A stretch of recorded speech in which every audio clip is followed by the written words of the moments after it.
नमस्कार। आगे बढ़ते हैं दशाफल 74 और शुक्र में मंगल की दशा। और हम यहाँ जो विशेष बात कर रहे हैं वो अंतर्दशा की। अब दो पाठ पीछे शुक्र में शुक्र, शुक्र में चंद्रमा, शुक्र में सूर्य, ये निकल गए। हमने शुक्र के विषय में वहाँ भी बताया और हर जगह बताते रहते हैं। यहाँ मंगल के विषय में जानिए। तो मंगल अशुभ ग्रह है, जानते हैं। मंगल के मित्र सूर्य, चंद्रमा, गुरु हैं, ये जानते हैं। कालपुरुष के पत्रिका में लग्न के साथ साथ अष्टम का भी स्वामित्व रखता है, ये भी जानते हैं। तो बहुत कुछ हम लोग जानते हैं। मंगल लड़ाई झगड़ा का कारक है, ये भी जानते हैं। मंगल चोट चपेट देते हैं, इस बात को भी हम लोग जानते हैं। अग्नि तत्व प्रधान राशि है, अग्नि तत्व प्रधान स्वामी है, तो गर्मी से उत्पन्न होने वाले रोग भी देते हैं, शरीर में फोला भी देते हैं। फोर्स के कारक ग्रह हैं, तो यदि रक्त को फोर्स मिल गया तो बीपी भी देंगे।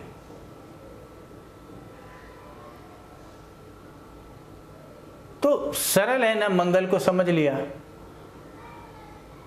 आप पुस्तक में 5, 10 इसको रट लेते हैं, ये वो, और अंग्रेजी शब्द तो 5-10 में समाप्त हो जाता है। तो इतना चीज जान लिया और अब जानते हैं कि किसके अंतर्दशा में है। तो शुक्र के अंतर्दशा में शुक्र शुभ ग्रह है और दोनों एक दूसरे को सम मानते हैं, एक दूसरे का विरोध ही नहीं करते।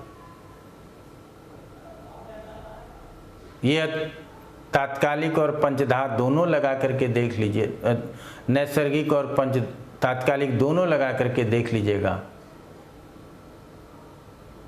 तो बहुत बुरा परिणाम देने वाला ग्रह नहीं लगेगा। तो पहले तो मन में ये चीज आ गया।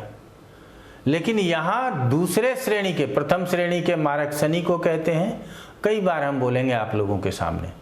और दूसरे श्रेणी के मारक मंगल होते हैं, क्योंकि चोट चपेट, दुर्घटना, आगजनी, ये सारा काम इसी का है। तो मंगल की दशा हो तो सामान्य रूप से सावधान हो जाना चाहिए। पहला हमारा सुझाव यही होता है, क्योंकि इस दशाओं में जो साधारण फल है, बुखार हो जाना, फोला हो जाना, किसी से लड़ाई झगड़ा हो जाना, वाद विवाद हो जाना, चोट चपेट लग जाना, अब इसकी तीव्रता कितनी होगी कि किसी से लड़ाई झगड़ा हुआ तो क्या हम लोग फिजिकल हो जाएंगे, क्या मारपीट कर लेंगे, क्या लाठी डंडा चलेगा, क्या गोली बारूद चलेगा क्या? और यदि चोट लगता है तो गिरे जरूर। एक्सीडेंट बहुत जबरदस्त था, गाड़ी का तो सत्यानाश हो गया, लेकिन हमको कुछ नहीं हुआ। तो वो तो गाड़ी के लिए मंगल की दशा थी।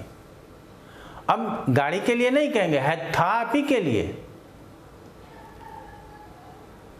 लेकिन अब मंगल का पोजीशन कैसा था? पत्रिका में मंगल स्ट्रांग था, वीक था?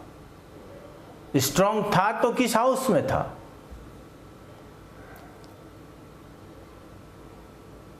सबसे पहले यही जानना जरूरी है, उसके बाद चलेंगे कि स्थित कहां था।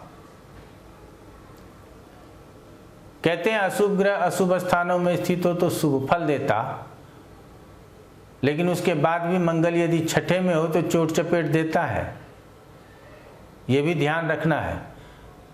कुछ एक चीजें हैं जिस पे मैंने बहुत काम किया है, जैसे आपको बोलते हैं जन्मकालीन दशा है, एक दूसरे के सापेक्ष फल देने का जो तरीका है, बल भी देखते हैं, जो षड्बल से देखते हैं, और नंगी आंखों से भी बहुत बल का पता चलता है। और उसके बाद हम एक बात कहते हैं कि यहाँ ये ग्रह यहाँ प्रसन्न होते हैं। तो मंगल छठे में प्रसन्न होते हैं, बलवान तो होंगे ही, वो तो बाद में देख लेंगे। लेकिन यहाँ प्रसन्न होते हैं। अब प्रसन्नतावश अच्छे काम करेंगे, बुरे काम करेंगे, इसके लिए उनकी संगति भी देखनी होगी, किसके साथ हैं, किससे दृष्ट हैं, ये भी समझना पड़ेगा, किस भाव का स्वामित्व रखते हैं। अगर इन बातों को भूल गए तो साधारण रिजल्ट ही बता देंगे जो हमको पता है कि मंगल के गुण स्वरूप के अंतर्गत जो रिजल्ट आता है। अच्छा, फिर जो हमने पीछे बताया था कि पंचमेश है तो संतान भी दे सकता है, भाग्य से तो भाग्य की वृद्धि भी करा सकता है, अष्टमेश है तो चोट चपेट भी दे सकता है। आप कहेंगे अब मंगल तो अष्टमेश तभी होगा सर जब मेष लगन होगी। तो लग्न के स्वामी के रूप में मंगल को हम 8वें में देख रहे हैं। ठीक है, वो स्वराशि का है, स्वराशि का मंगल है तो मंगल के लिए बुरा नहीं कह रहे, लेकिन लग्नेश 8वें में है, ये अच्छा कह सकते हैं? नहीं कह सकते। तो हम हमेशा कहते हैं कि यही 9 ग्रह है, अलग अलग एंगल से देखना पड़ता है, अलग अलग प्रश्नों पे अलग अलग तरीके से समझने के बाद रिजल्ट देना पड़ता है। 1000 में से कोई एक लोग आ जाते हैं जो हमारी भी परीक्षा लेते हैं।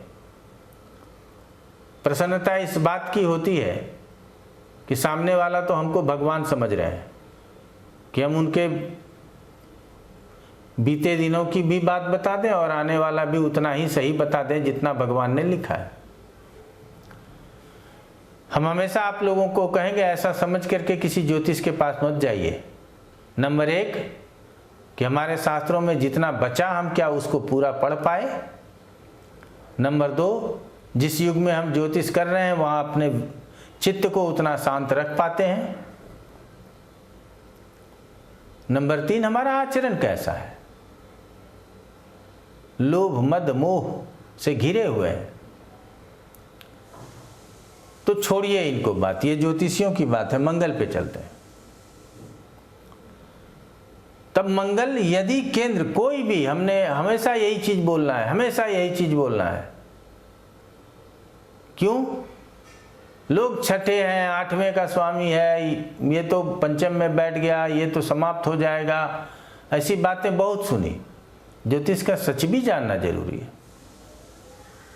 तो मंगल लाभ स्थान में अच्छा, मंगल दशम स्थान में अच्छा, दिग्बली भी होते हैं वहाँ, आपको पता नहीं। लेकिन कर्क राशि का मंगल बैठ जाएगा तो दिग्बली किसी को तो आता नहीं। हम ये नहीं कहेंगे किसी को आता नहीं, लेकिन वहाँ नीच का वो दिख जाएगा, यही बोला जाएगा। तो हमारा कहना है कि केंद्र त्रिकोण में है तो केंद्र त्रिकोण का होकर जिस भाव में है उस भाव के शुभ फल को करेगा, और केंद्र और त्रिकोण के भावों का फल शुभ कहा गया है। ठीक है, अलग अलग भावों के विषय में जब जानते हैं तो उस भाव को लगन बना करके फिर देख लेते हैं, 6ठा 8वां 12वां बदल जाता है, वो सब प्रिंसिपल है, उसको सीखना चाहिए। लेकिन अंतरदशानाथ यदि केंद्र त्रिकोण में हो तो जिस स्थान में हो उस स्थान का फल तो करना ही करना है। दशम में है तो आपके कार्य का, कर्म क्षेत्र का फल करेगा। लाभ स्थान में है तो लाभ का काम करेगा, लाभ मंगल ही दिलाएगा। मंगल की प्रवृत्तियों से भी लाभ हो सकता है। आजीविका निर्णय में आता है, हमने तो अभी शायद जितने भी 20-22 पाठ दिए हों, आगे और भी आता रहेगा, लेकिन हमको लगता है कि बहुत लोग संतुष्ट हैं, अच्छा पाठ दिया मैंने, लेकिन आगे और जरूर देंगे। तो यहाँ पे यदि धन स्थान में है तो धन किस तरह से आएगा, धन मंगल देगा तो फोर्स में लेकर के आएगा। तो ये दोनों चीज का तारतम्य मिलाना है। पहला स्वतंत्र कारकत्वों का, दूसरा जिस स्थान में स्थित है, इसको समझिए। कई बार लिखा अलग अलग चीज बताने का प्रयास करते हैं। स्वतंत्र कारकत्वों का, इसको कोई नहीं रोक सकता। दूसरा स्थिति का, और तीसरा युति का। इस फल को कोई नहीं रोकेगा। या ऑब्लिक संबंध कर लेते हैं, युति दृष्टि भी मान लीजिएगा।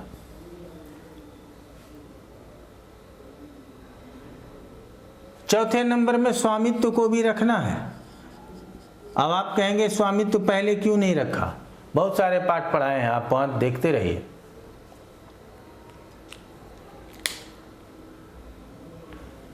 स्वतंत्र कारकत्व मंगल के हैं, उसके फल साधारण वे में देता रहेगा। उसके लिए उसको किसी से पूछने की जरूरत नहीं है, किसी के साथ युद्ध होने की जरूरत नहीं है।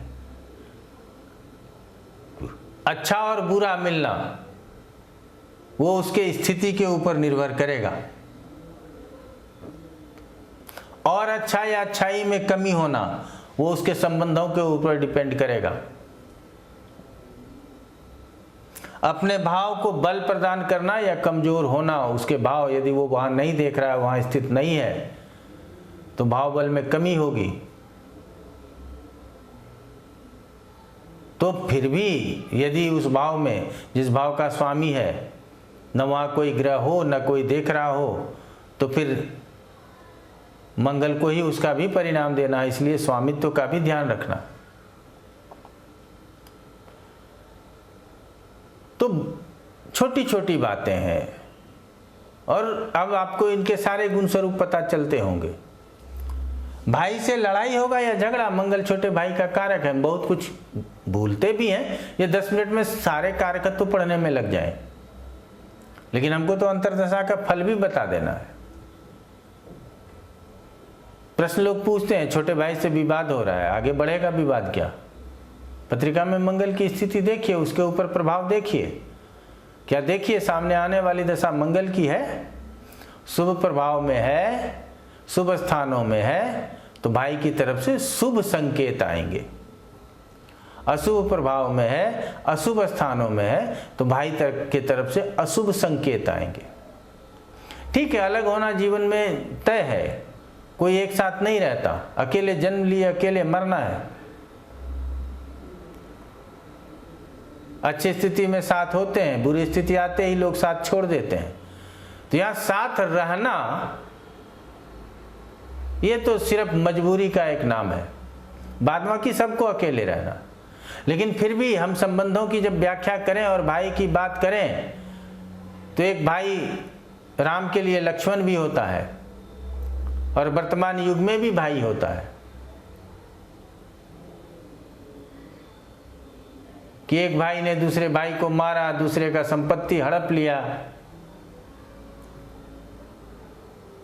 और रामायण की ही बात करें तो वहां बाली और सुग्रीव भी तो भाई था।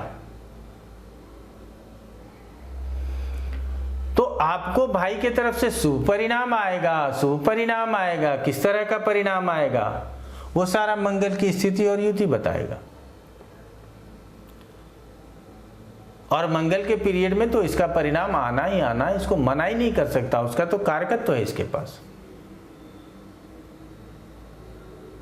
तो सरल है, बस हमारे तरह आप भी ज्योतिष से प्रेम कीजिए। और ये हमारा धरोहर है,